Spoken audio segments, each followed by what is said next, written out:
First name is Allison, Allison. Last name Leduc, Leduc. And are you employed with the Atlanta Police Department? Yes. And how long have you been with the Atlanta Police Department? About 13 years. And what is your current rank? Lieutenant. Now, as a patrol officer within 304, or even when you did investigations in 304, were you aware of any gang activity in the 304 beat? Yes. And how did you become aware of gang activity in the 304 beat?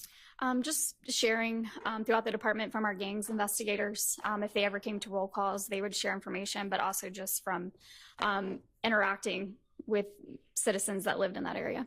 Okay. And was there any particular gang that operated in that 304 beat? Yes, I recall ABG, Atlanta Blood Gang. Were there any others? In that area, specifically for 304, that's the only one that I recall occupying that space. And are you familiar with a location at 12 Atlanta Avenue? Yes. How are you familiar with that location? It's a convenience store. Right. And was there any known gang activity that would occur around that particular location? We would respond to criminal trespasses there. There would be a lot of people that would hang out around the store that would be affiliated with that gang. You said would be affiliated with that gang? Okay. And was that during the duration of your time in Zone 3? Yes. Now I want to transition to your time in Zone 3 and responding to a call. As a responding officer to a call, specifically a shooting, what are your responsibilities when you arrive on the scene? Arriving on scene, you're going to try to make the scene safe for yourself and anybody else that's there. Check for victims, make sure the scene is secure so that way you're preserving any evidence there. And walking through the crime scene, find out what evidence you have there, making sure you speak to any witnesses that are at the location as well. Okay, and you said something about trying to make the scene safe. What does that mean? Well, one, making sure there's no longer a threat at the scene, but securing the scene so that way you have your crime scene located in one area where nobody can cross into that area. And how do you secure a crime scene? You can set up crime tape, you can position patrol vehicles, have officers set up wherever the tape is or the vehicles are. And as a patrol officer, do you sometimes serve as a lead investigator, for lack of a better term, when you respond to shootings? Yes, sir. Primary officer. And when you become the primary officer on the scene, what are some of your job duties and responsibilities? Speak to the victims, speak to witnesses. You will be also doing the report as well, directing the person that responds from our ID unit who does our crime scene processing, directing them as to where evidence is, what they need to process on scene. I want to direct your attention to January 26, 2015. Did you have the occasion to respond to 1007 Hill Street in Atlanta, Georgia? Yes. And is that in Fulton County? Yes. And as a part of your preparation, have I asked you to look at what day of the week that was? Yes. And what day of the week was that? Monday. And when you responded, did you respond to a house, an apartment, or something else? It was like a townhouse or a duplex, so there was an A and a B unit at that location. And initially, which duplex letter or number did you respond to? A. So I will say apartment 1 in the narrative, A, and the initial address at the top. Okay. But it was either apartment 1 or apartment A? Yes. All right. And again, would that have been in 304's beat? Yes. Why did you respond to that location? That was my beat. So I believe initially a supervisor was in the area and heard shots fired, and then we received multiple calls for shots fired as well as a person shot at the location. Okay. And do you recall about what time you responded to the location? I believe it was about 9:30 p.m.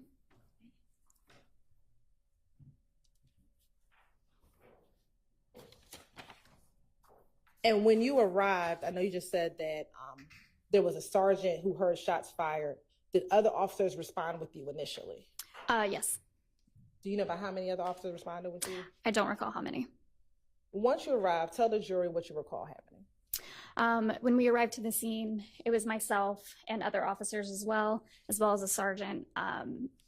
Initially, a male answered the door, let us inside, so we were checking the house. When we went up the stairs, We found a male at the top of the stairs who advised he had been shot to his right calf, and there is a female as well that was located, she advised, in the bedroom upstairs, but closest to the front of the house, that had been shot in the right calf as well. They both advised that they had been laying in bed together. There was also two other females, I believe, that were located in a room in the rear upstairs of the house as well. We also located multiple shell casings in the street. So we're going to go back over some of that just slightly. So when you opened the door, a male answered the door. Yes. Do you recall the name of that individual? Can I check my report? Well, looking at a copy of the report, help refresh your memory? Yes. Yes. A Mr. Marcus Battle. And without telling me his full date of birth, what year was he born? 89. Right. And when he opened the door, did he advise where he was in the house at the time of the shooting? He advised he was located in a rear room at the top of the stairs. Do you recall sitting here today how many bedrooms were in that home? I don't recall exactly how many. Now, once you interact with Mr. Battle, what did you do next? That was when we made contact with a Mr. Hunter Elston, who was at the top of the stairs. And without giving me his full date of birth, what year was Mr. Elston born? 63. And I think you said that you were able to speak with him. Yes. All right. And when you first saw him, he was shot. Yeah, he advised he had been shot to the right calf. Did you see any injury to him? I most likely did. I don't recall exactly. And let me ask you this, Ms. Allison Leduc, before we finish. What is the incident number for this incident? It is 150262672. And again, this was on January 26th? Yes. Of 2015? Yes. All right. Once, at this point, do you recall, and when I say at this point, today, do you remember anything about his demeanor, Mr. Elston, when you went to that house? I don't recall. Now, once you spoke with Mr. Elston, what did you do next? At that point, I believe we made contact with the female who advised that she had a gunshot wound to her right calf, and that was Miss Frida Reed. And what was her date of birth? 1965. And where was Miss Reed when you first made contact with her? I don't recall exactly where she was when I first made contact with her. Was she in the bedroom? I don't recall. Do you recall putting in your report where you first interacted with her? Not specifically says where I first interacted with her, but they both advised that they had been lying in bed in the front bedroom upstairs. Okay. Now, you also said that you saw two other females in the home. Yes. What was their name and then year of birth? Raven Davis, 1991, and Liberty Bennett, 2013. So Liberty would have been about 2 years old. About 2 years old, yeah.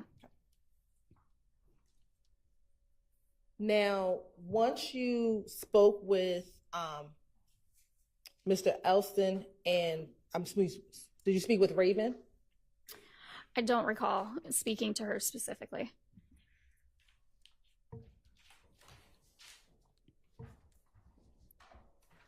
And you saw Miss Bennett inside of the home, Miss Reed inside of the home, correct? Frida Reed. Yes, when I first made contact with her, it would have been inside the home. Okay. Once you spoke with Miss Reed, what, if anything, happens next? After speaking to her and getting statements, we most likely started processing the crime scene at that point, seeing where there was damages inside of the house, any shell casings, ensuring that they received medical attention as well, checking for any witnesses that might have seen, heard anything that had just occurred. And you talked about getting medical services. Did Grady arrive on scene? Yes, Grady and fire responded to the scene. And was Mr. Elston and Miss Reed transported to the hospital? Yes, they were.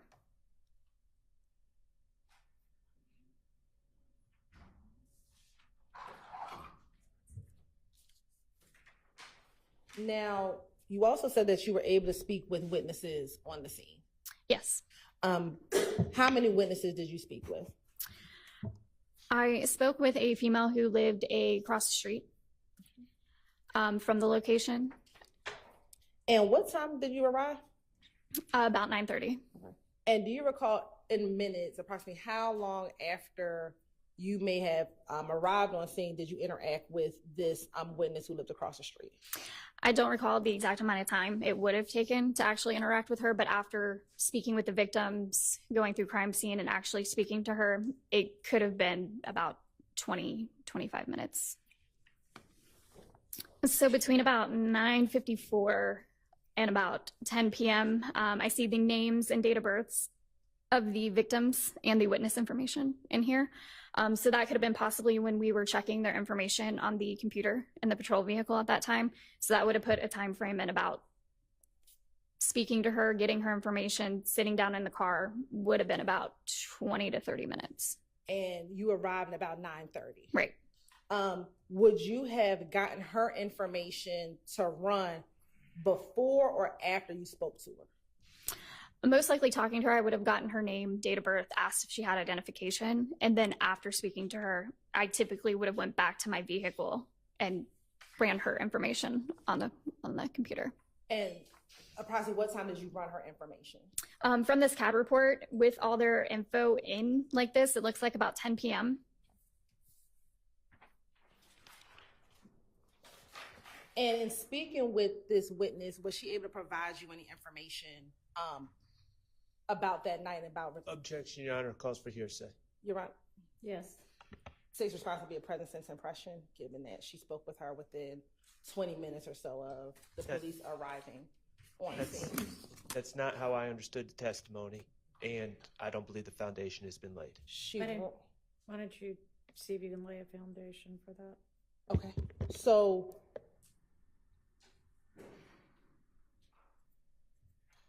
did you, based on your report, speak with this witness? Based on my report, yes. Okay. And given that you ran her information at about 10 o'clock, would you have spoken to her before 10 o'clock? Would you have spoken to her before 10 o'clock? Most likely, yes. Okay. And you arrived on the scene about 9:35? Yes. All right. So within 25 minutes, is it fair to say you would have spoken with this witness? Yes. Okay. And is that typical that you would speak with the victims first and then go out and canvass the area to speak to witnesses to see if they've observed anything? Yes. And would that be the protocol, what you would have done on this day back in January 26, 2015? Yes. Today, do you remember what her being the witness, what her body language was or her demeanor was? I don't recall. Okay. But was she able to provide you information of what she saw and heard on the nights when you all responded? Yes, she advised. Don't tell me yet. Oh, sorry. Was she able to provide you information about what she heard and what she saw that night? Yes. And was that within 20 minutes of you responding to a shots fired call? Yes. Your Honor, this time the state. There's been conflicting testimony now, and we're leading and saying 20 minutes, and that's not, I don't understand that to be the testimony. And furthermore, the question is that I don't think we've gotten an answer to is, yes, there was an initial interaction, but that doesn't answer the question of when the interview, or whatever we want to call it, takes place. Your Honor, So I would also object on the grounds of confrontation clause. Your Honor, I believe the testimony is I would have spoken to her prior to 10 o'clock, which is when she put the information in the system, and she arrived at 9:30, approximately 9:30. So between 9:30 and 10 o'clock is roughly 30 minutes, and she would have spoken to her before 10 o'clock. Well, So again, I don't know why we keep talking about 20 minutes. She initially said she spoke with her between let's 20 and... hear that from the witness. Okay. About how long do you think you were on scene before you met with or spoke with the witness on the scene? With giving a timeline of how that incident was and how we would typically speak to victims and how we would typically look at evidence and make sure everybody gets medical attention, I would say on that scene, it could have been about 20 to 25 minutes. I'm gonna sustain the objection. Okay. Was she able to provide you any, without saying what she said, was she able to provide you information regarding the incident? Yes. Okay. After you spoke with the witness, what, if anything, did you do next? After speaking with the witness, then it would have come down to processing the crime scene at that point and locating damages or directing ID whenever they arrived on scene to where shell casings were or damages were at that point. And do you recall who the crime scene tech was that you had come out to that scene? From my report, it was ID unit 7320 Sanders. Is that just the floor inside of the home? Yes. All right. M12GG? What is depicted inside 12GG? I recall that being the front bedroom upstairs. And looking at 12GG, do you see the window in 12GG? Yes. Do you see any distortion of the blinds looking at 12GG? Yes. Okay, if you can just point that out for the jury. Here and up here. All right. Looking at 13GG. Within 13GG, do you see any defects in the wall near that window that you just identified? Yes. If you can just point to the jury, and if we can zoom in where those defects are. Scroll down. So we're looking right here and over here. Okay. And you said over, hold on. Possibly some up here.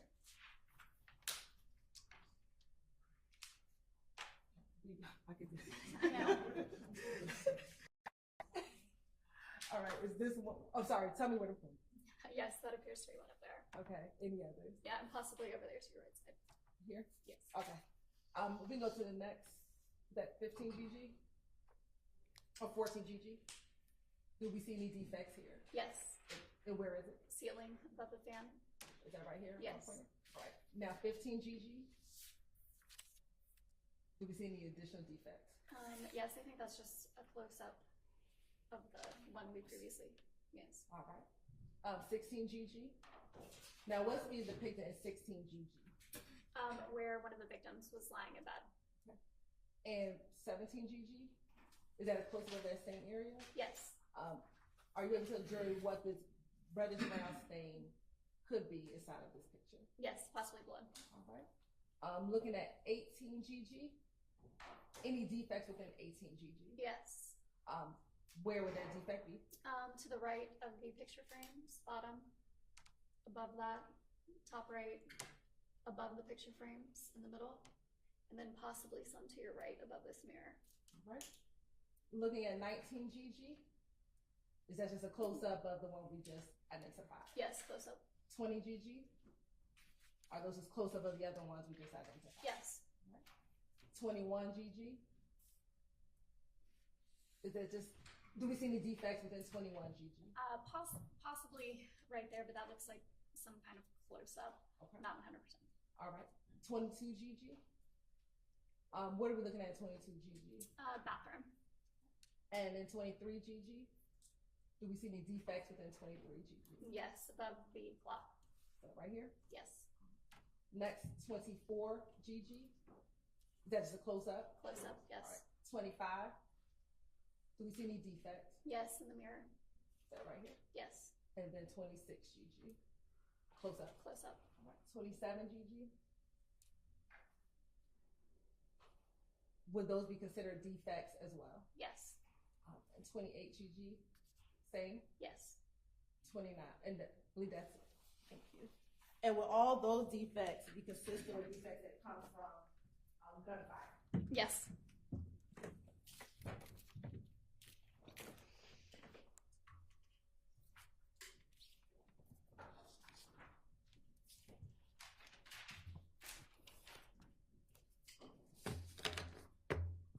From from the bedroom, where was the bedroom in relation to outside? Was it the front bedroom, the back bedroom, or something else? It was the front bedroom. And so would that be the bedroom that be facing the street? Yes.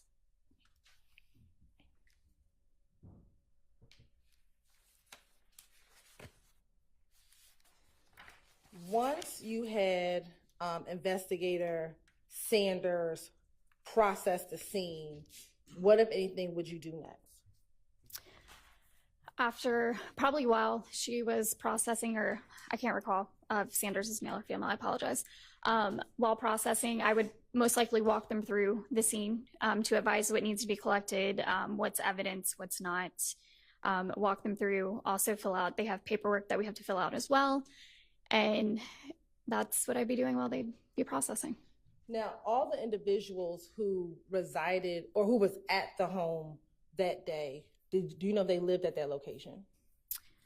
I can't recall if they definitely lived there, but they were there that night. Were you able to get phone numbers and addresses for those individuals? Can I check my report? Yes.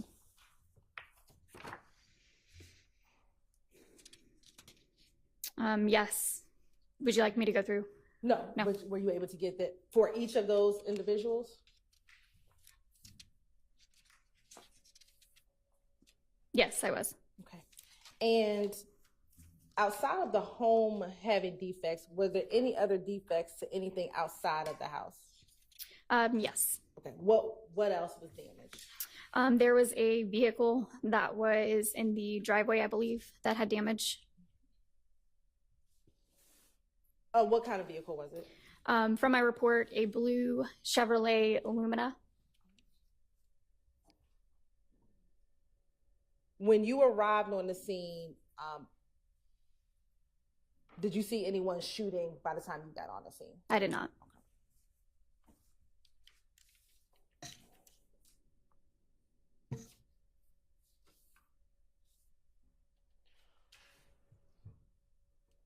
Do you know how soon after you arrived to a scene that the incident number would be generated? It would already be generated upon us getting the call.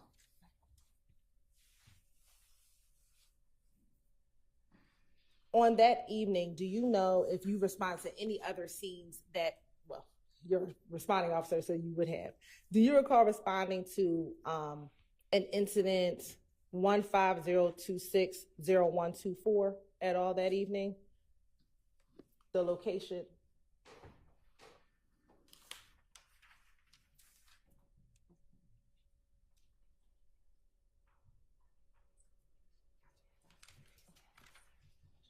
Did you ever have to respond to I-7585 at University that evening or that morning? I don't recall. I wouldn't have responded in the morning because I worked evenings.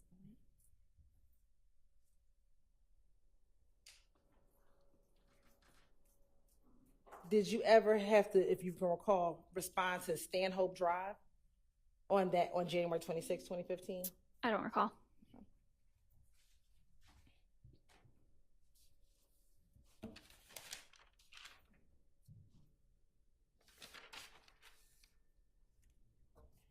And again, this shooting was at 9:30 in the evening, correct?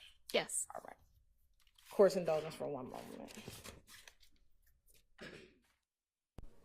For confirmation, your report number was 150262672. Yes. Is that fair? When in relation to your incident that you responded to, would incident number 150260124 occur? That would have been earlier in the day. Earlier in the day. Yes. When in relation to your incident, would 150262801 occur? That would have been after. After. All right. Thank you. No further questions. Any defense questions for this witness? Thank you. On behalf of Mr. Williams, we have no questions. Okay. No questions on behalf of Mr. Stillwell. No, Your Honor. All right. Okay, thank you for your time. You're excused